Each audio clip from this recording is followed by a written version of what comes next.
Hey guys, I'm Liz Fairy, and I wanted to make a quick video today to show you guys my finished Amigurumi Yoshi doll inspired by the Mario games. So if you're interested, you can get the pattern on Ravelry right now. I just published it today. So if you're interested in that, you can find the link to where you can find the pattern in the description of this video. I tried to make the doll as accurate to the way that the character looks in the games as possible, and I think I did a pretty good job. So the first Yoshi that I made is in Spring Green from Red Heart Super Saver, which I think is a perfect example of the classic Yoshi color palette. But of course, you can be really creative with this pattern and make your Yoshi in any color that you choose.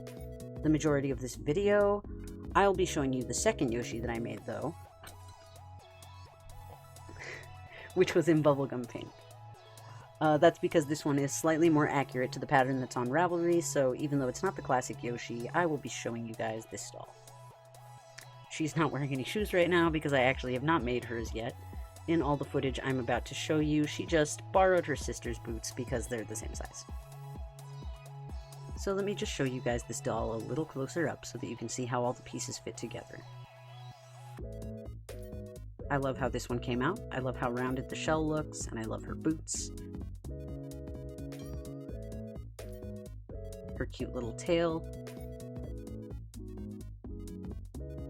And of course the open mouth, which is a technique I'm excited to share with you guys.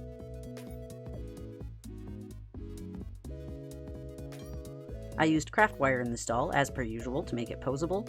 You can see that this doll holds its poses really well, and has great balance for a good variety of poses. I think it's a combination of the shape of the doll, the tail, and the boots that make it able to stand so well. If you're planning on making your doll for a baby or a small child though, I would not recommend using any wire just to be safe. So I hope you guys enjoyed that little video showing off my Yoshis. I've been working on this pattern for months. If you guys watch our Whip Wednesday live streams, then you know that this project has taken a long time. I don't know when or if I'll have time to make a tutorial for this project, especially now that YouTube's going to start demonetizing what they refer to as children's content, which according to them includes any discussion of or portrayal of children's media characters, which I don't know if that would extend to doll tutorials. But I really wanted for you guys to be able to have some way of trying to make this Yoshi yourself, because I've had so many requests to make a pattern for this project. Whenever I do find the time to create that tutorial though, it will definitely be available to my patrons on Patreon, so if you're interested in that, you should check out my Patreon. Basically, on Patreon, you can donate a small amount to me each month in exchange for some pretty cool perks. Like, for my recent videos, I've been putting out a Patreon exclusive version of each tutorial, with no music and no ads on the video. The first level of donation is just $1 a month.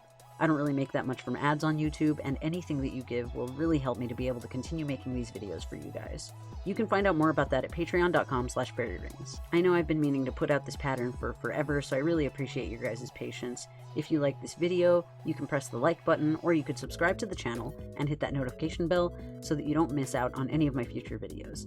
Thanks so much for watching, and I'll see you guys next time. Bye!